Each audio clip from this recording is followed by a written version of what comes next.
오늘의 헤드라인입니다. 데이터 3법이 지난 9일 국회를 통과함에 따라 정부가 후속 입법에 속도를 냅니다.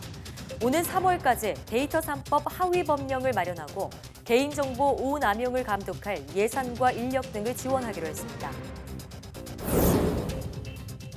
최근 5년 사이 사업체에서 사물인터넷이나 빅데이터를 이용하는 비율이 2배에서 최고 13배 급증한 것으로 나타났습니다. 인공지능 이용률도 2년 새 4배 늘었지만 아직은 이용률이 2.1%로 저조한 수준이었습니다. 지난해 9월부터 5개월째 호주 산불이 이어지면서 막대한 피해가 발생했습니다. 호주뿐만 아니라 전 세계적으로 대형 산불이 발생하며 세계 곳곳이 몸살을 앓고 있는데요. 이런 일이 계속 생기는 이유는 무엇일까요? 오늘 날씨학개론에서 불타는 지구촌, 원인은 무엇인지 자세히 알아봅니다. 남성에게만 발병하는 전립선암은 전립선에 악성 종양이 생기는 질환입니다. 과거에는 흔한 질병이 아니었지만 지금은 국내 남성암 발생률 4위에 이를 정도로 환자가 늘었다고 하는데요. 오늘 내 몸 보고서에서 전립선암에 대해 알아보겠습니다.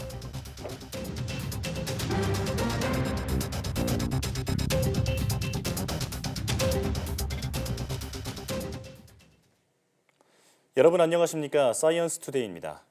개인정보보호법 등 데이터 3법이 지난 9일 국회를 통과함에 따라 정부가 후속 입법에 속도를 냅니다. 정부는 먼저 데이터의 안전한 결합을 위한 절차와 정보 주체 동의 없이 처리 가능한 범위 등을 담은 하위 법령을 오는 3월까지 마련하고 관련 예시나 사례를 담아 법 해설서를 개편할 계획입니다.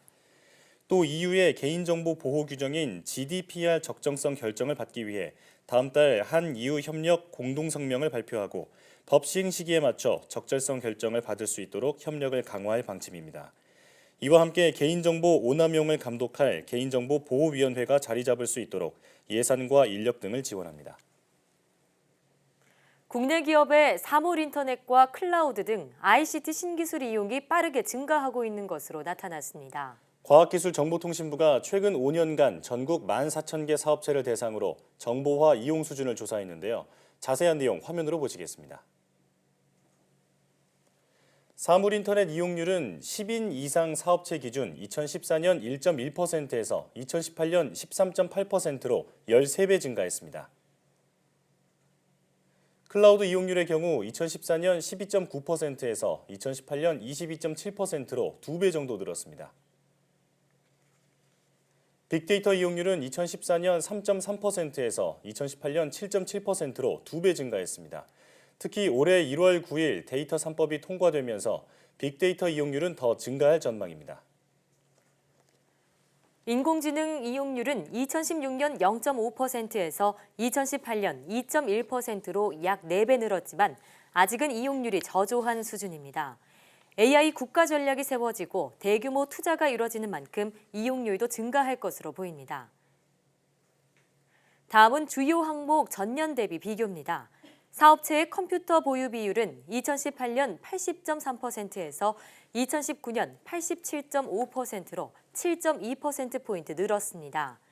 인터넷 접속은 80.6%에서 88.6%로 8.1%포인트 늘었고 모바일 기기 이용도 48.6%에서 52.7%로 4%포인트 증가했습니다.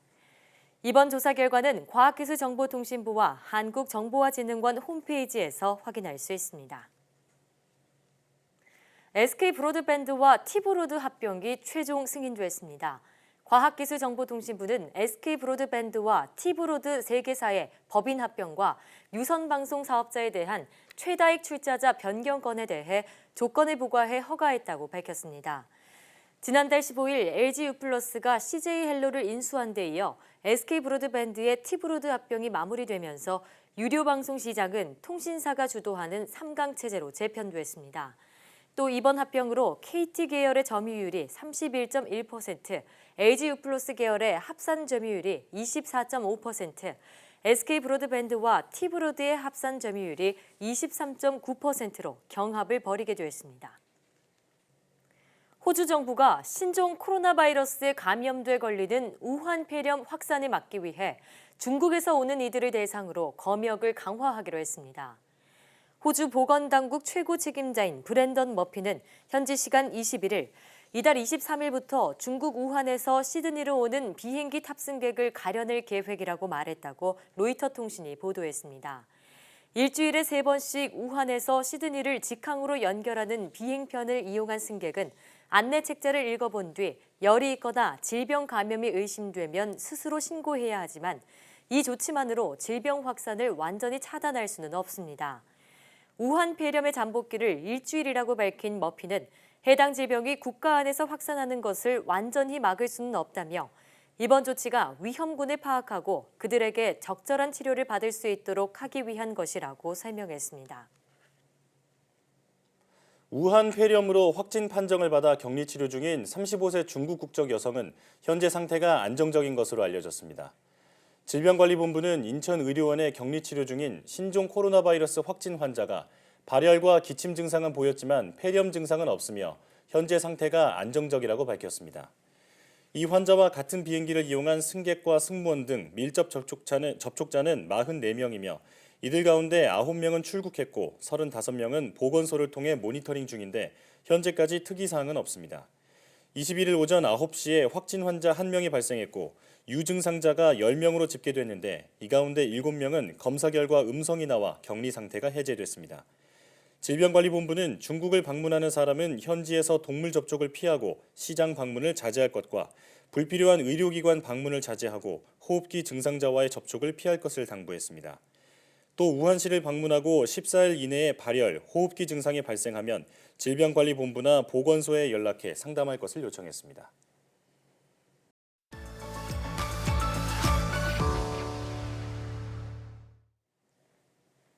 지난해 9월부터 5개월째 호주 산불이 이어지면서 막대한 피해가 발생했죠.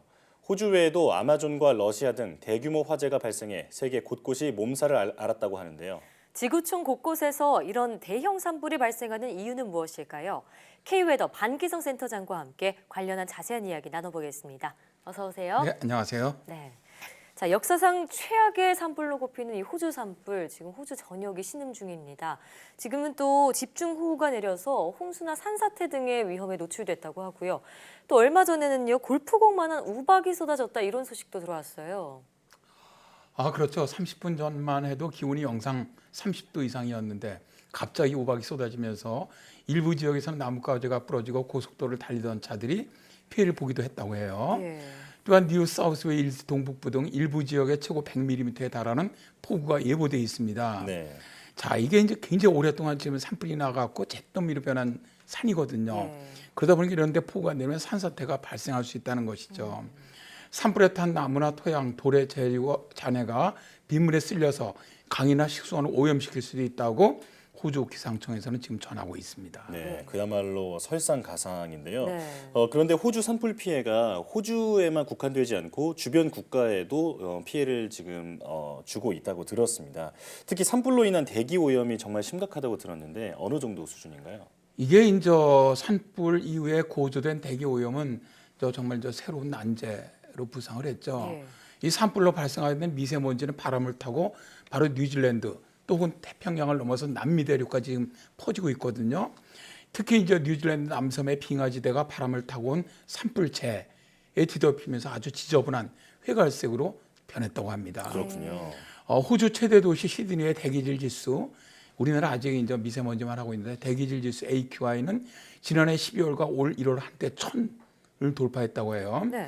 AQI가 300 이상이면 매우 나쁨, 400을 초과하면 최고 심각 단계거든요. 네. 그러니까 이를 정말 훨씬 넘어선 단계죠. 그러네요. 이 정도 수치면 하루 평균 담배 한 갑 피우는 것과 맞먹는다는 보도까지 있습니다. 네. 또 이제 미국의 과학잡지 MIT 테크놀로지 리뷰 등은 이번 산불로 지난해 세계 탄소 배출량의 1%에 해당하는 4억 톤 이상의 이산화탄소가 배출됐다라고 전했는데요. 엄청난 양이네요. 네, 이에 따라서 칠레나 아르헨티나 등 남미의 대기질 악화는 물론이고요. 대규모 산불로 형성된 산불 정난운이 세계 기상 악화를 일으킬지 모른다 하는 우려도 나오고 있습니다. 그렇군요.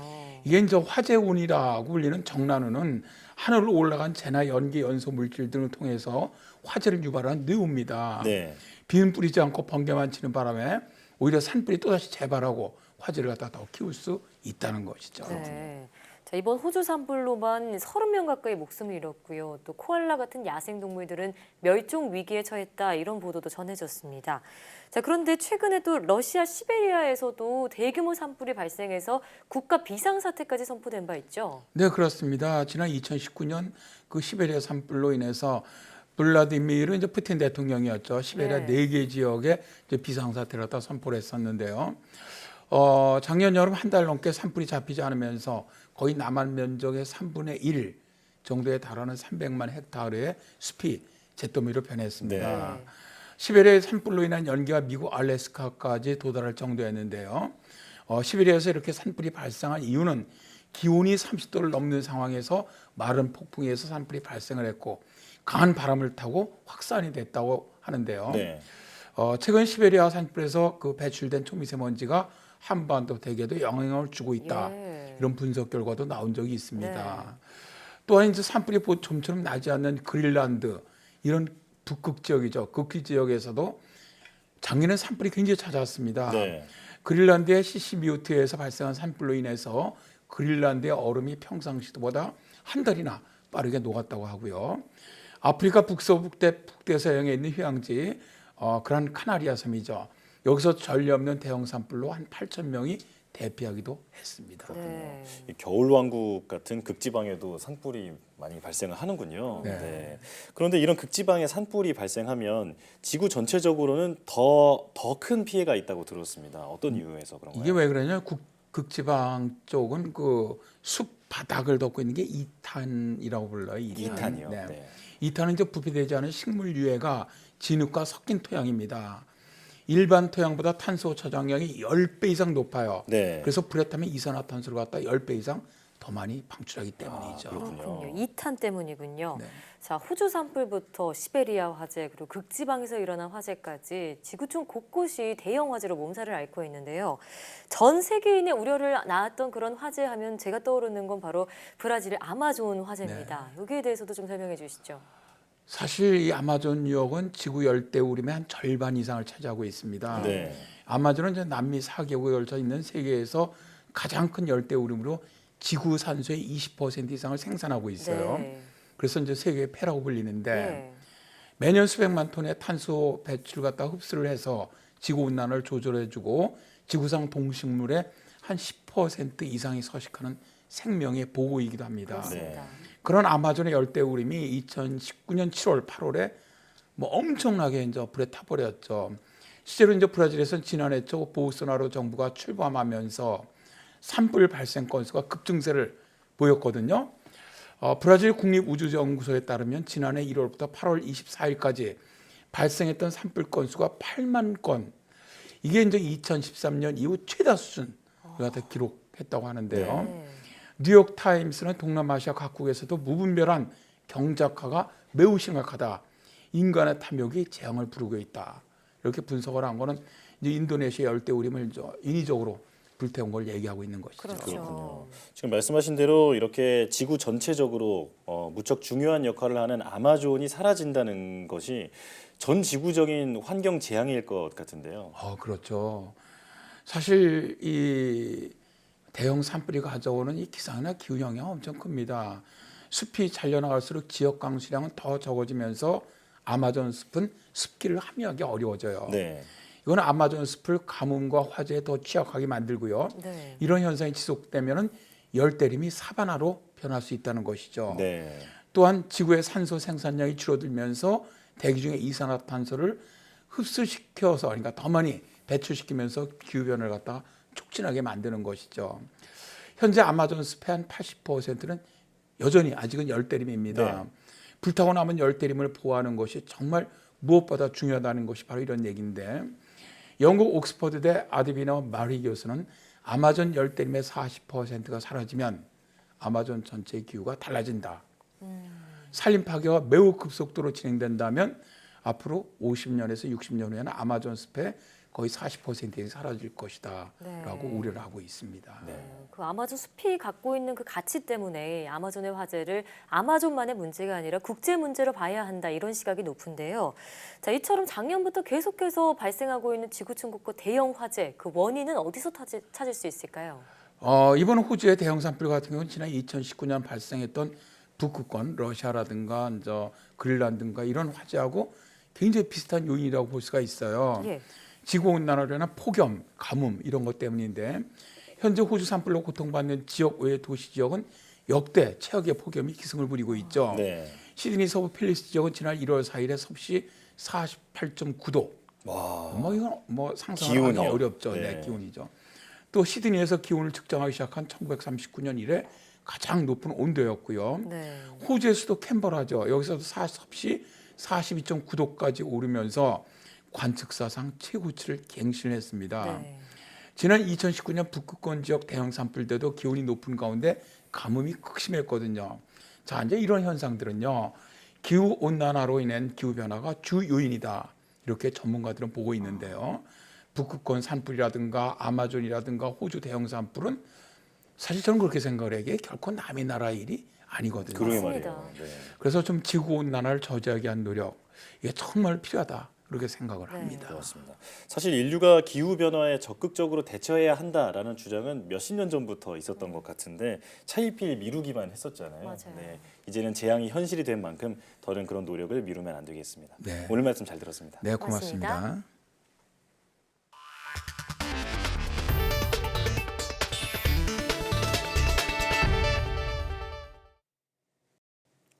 세바식 산이란 플라스틱 그리고 다양한 화학 제품의 원료 소재로 쓰이는데요. 이런 세바식산을 화학 공정 대신 바이오 공정으로 대량 생산하는 기술이 개발되었습니다. 이정우 기자가 전해드립니다. 화장품은 물론 윤활제와 플라스틱 소재 등으로 쓰이는 세바식산. 다양한 산업에 응용되는 물질로 피마자 기름을 고온 고압으로 열분해해서 만듭니다. 하지만 이 화학 공정은 심각한 환경 오염원인 황산나트륨 폐수가 나오는 게 문제입니다. 국내 연구진이 화학적인 방법을 친환경 미생물 공정으로 대체하고 세바식산을 고순도 정제하는 기술을 발표했습니다. 기존의 이런 세바식산을 생산을 할 수 있는 가능성을 가지고 있는 균주의 유전자의 증폭을 통해서 보다 세바식산을 생산할 수 있는 능력을 향상시켰습니다. 연구팀은 온도와 용존 산소량 등의 조건을 최적화해 세계 최고 수준의 세바식산을 생산하는 데 성공했다고 밝혔습니다. 환경 오염을 일으키는 기존 화학 공정을 대체할 수 있는 이 기술은 국내 기업과 공동 연구를 통해 산업적 활용 가능성을 확인했습니다. 이러한 기술은 향후에 다양한 화학 소재를 생산하는 데 활용이 될 수 있으며 또한 바이오 플라스틱 소재 산업 활성화에 크게 기여할 것으로 생각합니다. 세바식산 주요 생산국인 중국이 생산량을 줄이는 가운데 나온 이번 성과는 영국 왕립화학회에서 발간한 세계적 학술지 그린 케미스트리지에 실렸습니다. YTN 이정호입니다. 말레이시아 정부는 세계의 쓰레기통이 되지 않을 것이라며 올해도 플라스틱 등 쓰레기가 담긴 컨테이너를 계속 반송하겠다고 발표했습니다. 요비인 말레이시아 에너지기술과학 기후변화 환경부 장관은 20일 기자회견에서 작년 하반기부터 150개의 컨테이너를 13개의 부유한 국가로 돌려보냈고 올해 중순까지 추가로 110개의 컨테이너를 반송할 것이라고 밝혔습니다. 그는 말레이시아를 세계 쓰레기통으로 만들려는 자들은 꿈에서 깨라고 경고했습니다. 150개 컨테이너 중 프랑스로 43개, 영국 42개, 미국 17개, 캐나다 11개, 스페인으로 10개가 돌려보내졌습니다. 2018년 중국이 플라스틱 쓰레기 수입을 금지한 뒤 말레이시아와 인도네시아, 필리핀 등 동남아시아 국가들은 선진국의 쓰레기가 담긴 컨테이너가 밀수입되면서 몸살을 앓고 있습니다.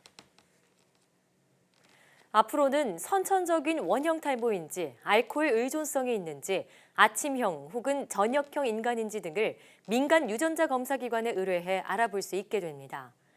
보건복지부는 병원이 아닌 민간 유전자 검사 기관에 소비자가 직접 의뢰할 수 있는 검사 항목을 기존 12개에서 56개로 늘리기로 했습니다.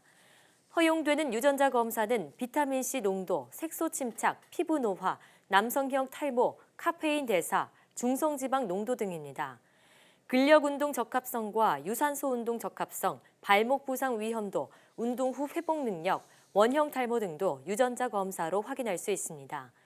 이렇게 늘어난 유전자 검사는 미성년자를 대상으로는 실시하지 못하도록 했습니다.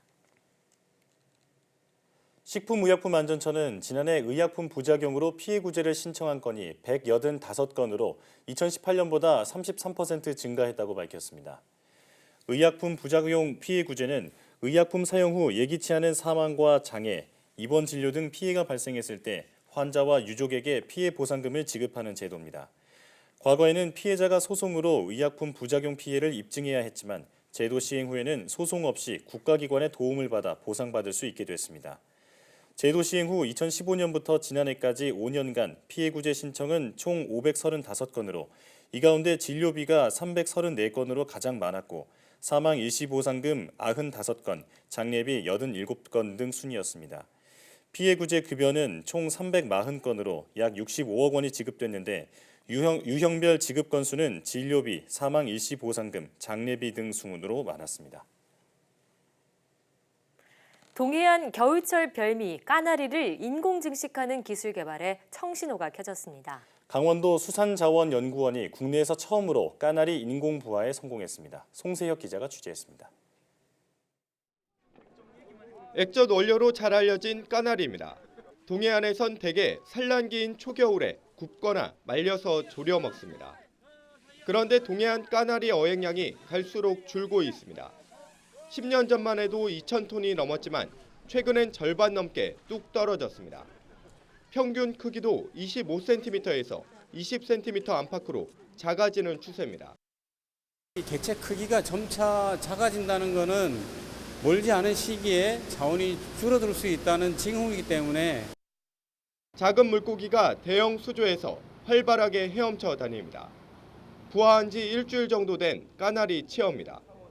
몸 길이는 1cm도 채 안 되지만 머리부터 꼬리까지 제법 형태를 갖췄습니다. 강원도 수산자원연구원이 2차례 인공 수정을 거쳐 까나리 80만 마리를 부화하는 데 성공했습니다. 개체 수가 더 줄기 전에 미리 인공증식 기술 개발에 나선 겁니다. 80에서 90% 정도의 수정률 및 부화율을 보이기 때문에 앞으로는 초기 먹이라든가 수온 실험에 집중을 하게 되면 기술 개발에 금방 도달할 거라고 생각을 합니다. 강원도 수산자원연구원은 인공부화 성공을 토대로 2024년까지 연간 5만 마리 넘는 까나리를 생산하는 기술을 갖출 계획입니다. YTN 송세혁입니다.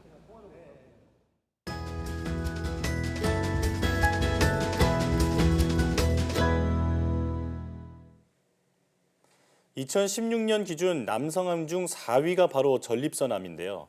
최근 환자 수가 급격히 증가하고 있다고 합니다.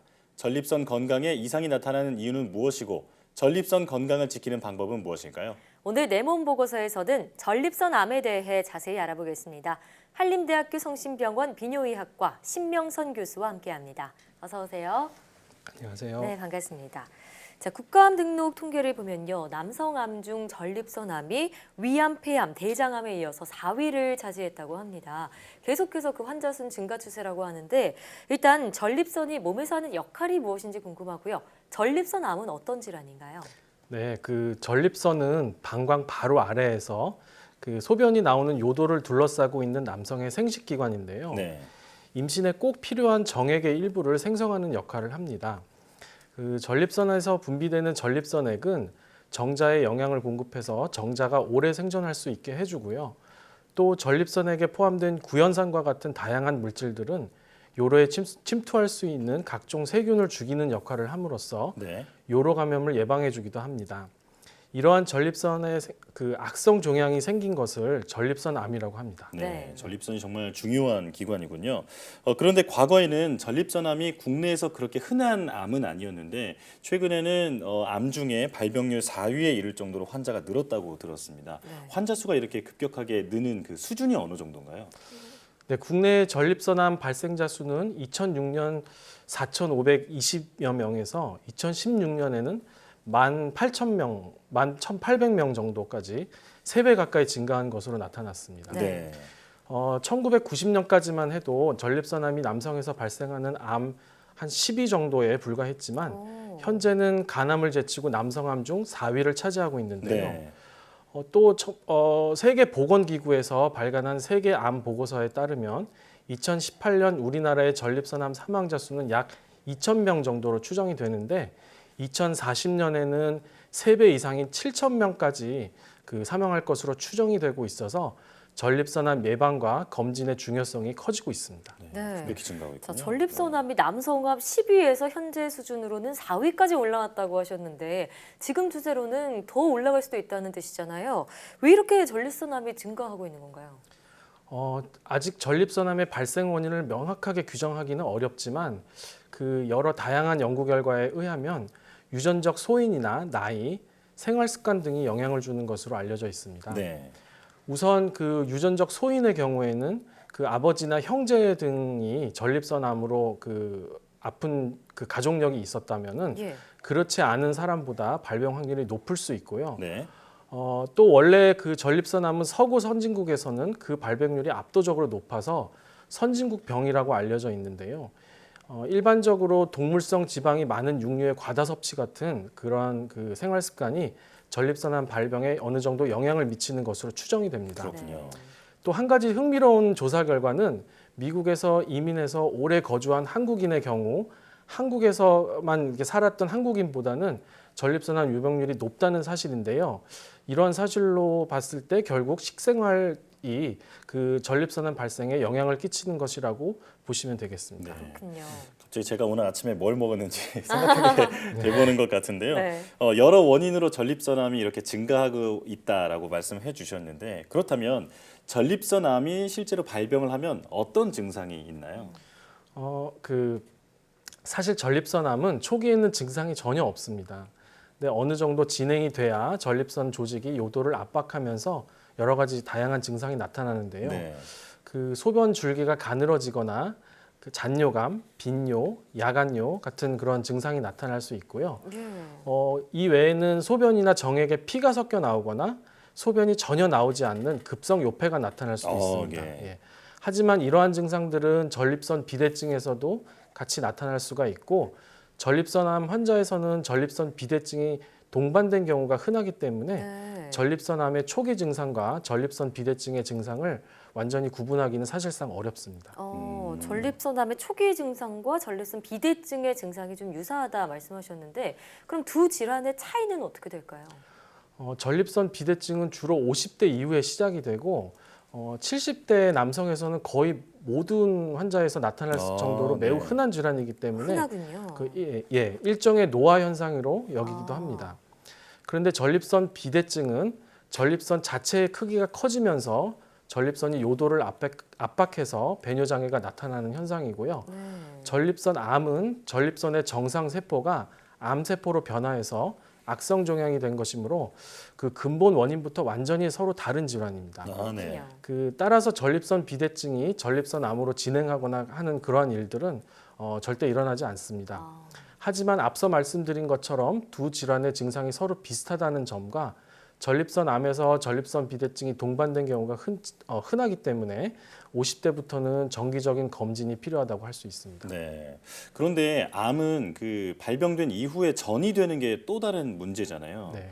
전립선암은 뼈로 전이가 잘 된다고 들었는데 어떻게 된 건가요? 네, 맞습니다. 그 전립선암은 그 조기에 진단하지 못해서 그 암세포의 전이가 시작될 경우 가장 먼저 전이가 되는 부위는 바로 뼈입니다. 네. 그 폐나 간처럼 내부 장기에 먼저 전이되는 다른 암과는 조금 다르죠. 네. 그러네요. 예, 뼈로 전이되면 그 부위에 통증이 나타나게 되는데요. 대부분 허리나 골반에 많이 전이가 되므로 허리 또는 골반 통증이 주로 발생하게 됩니다. 특히 전립선암이 척추로 전이된 경우에는 척추뼈가 약해져서 압박골절이 발생할 수 있고 이에 따른 심한 허리 통증이 나타나게 되는데요. 이때 치료를 빨리 받지 못하면 하지마비로까지 이어질 수가 있습니다. 듣다 보니 전립선암 좀 무서운 질환이라는 생각도 듭니다. 발병률도 높고 초기 증상도 없잖아요. 그런데도 착한 암이라고 불리기도 하던데 맞는 건가요? 먼저 전립선암의 예후는 병기와 암세포의 그 악성도에 의해서 결정이 됩니다. 예. 그 암세포가 전립선 내부에 국한되어 있고 악성도가 낮은 경우에는 천천히 자라기 때문에 5년 생존율이 최고 90%에 이를 수 있습니다. 네. 예. 하지만 그 전립선암이 림프샘으로 전이가 있는 경우 5년 생존율이 50% 이하로 급격히 떨어지고 뼈에까지 전이된 경우에는 30% 이하까지 현저히 낮아집니다. 아, 네. 더욱이 전립선암은 앞서 말씀드린 세포의 악성도가 매우 중요해서 암세포가 전립선 내부에 국한되어 있더라도 그 악성도가 높을 경우에는 빠른 진단 및 치료가 이루어지지 않으면 예후가 매우 나쁠 수 있습니다. 예. 따라서 그 말씀하신 대로 그 전립선암이 착한 암이라는 말은 반은 맞고 반은 틀렸다고 할 수 있습니다. 그러네요.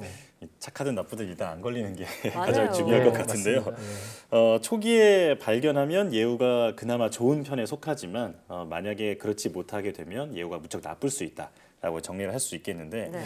그렇다면 전립선암이 발병을 하면 치료는 어떤 식으로 이루어지게 되나요? 그 전립선암이 전립선 그 내부에 국한되어 있는 경우에는 그러면서 이제 다른 장기로의 전이가 없는 경우에는 네. 전립선 전체를 제거하는 수술이 주된 치료가 되고요. 예. 환자의 건강이 좀 안 좋아서 수술이 어려운 환자는 그 국소적인 방사선 치료도 좋은 결과를 얻을 수 있습니다. 그렇군요.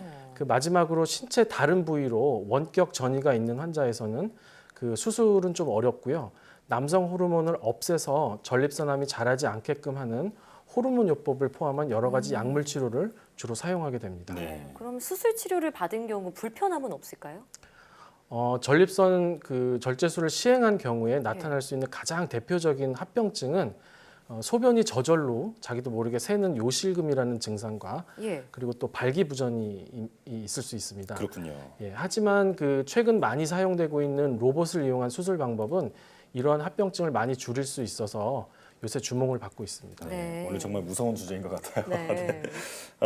그렇다면 이제 가장 중요한 질문인 것 같은데 어떻게 하면 전립선 건강을 지킬 수 있는지, 전립선암을 예방할 수 있는지 방법을 좀 알려주시죠. 예, 여기에 대해서는 그 많은 말씀을 드릴 수 있을 것 같은데 좀 요약해서 말씀드리면 그 기름진 식습관으로 인해서 이어질 수 있는 비만이 전립선암의 발생에 영향을 주는 것으로 알려져 있으므로 식이 조절 및 적절한 운동이 도움이 될 수 있습니다. 네. 동물성 지방이 많이 포함된 육류보다 신선한 채소와 과일을 먹는 것이 당연하겠지만 암을 예방하는 데 도움이 됩니다. 특히 전립선암 같은 경우에는 토마토에 많이 함유된 라이코펜이라는 물질이 전립선암 예방에 도움이 되므로 토마토를 자주 드시는 것이 예방에 도움이 되고요. 토마토요? 예, 그렇습니다. 무엇보다 그 조기에 알아차리고 그 치료받는 게 가장 중요하기 때문에 예. 정기적으로 전립선암에 대한 검진을 받으시기를 추천드립니다. 네, 그 부분이 가장 중요할 것 같아요. 예방과 더불어 조기 검진으로 빨리 병을 찾아내는 게 중요할 것 같습니다. 네, 오늘 그렇습니다. 말씀 잘 들었습니다. 네, 감사합니다.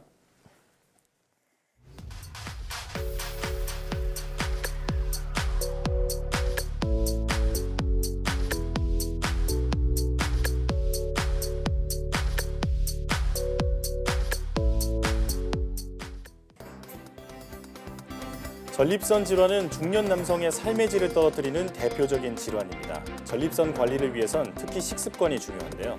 우선 잘 닦은 검은 콩에 식초를 부어 먹으면 전립선 건강에 좋다고 하고요. 마는 전립선 기능을 강화하는 데 특히 좋은 음식이라고 하네요. 이와 함께 지속적인 약물요법과 운동 등으로 꾸준한 관리가 필요하겠죠. 사이언스 투데이 오늘 저희가 준비한 소식은 여기까지입니다. 함께해 주신 여러분 고맙습니다.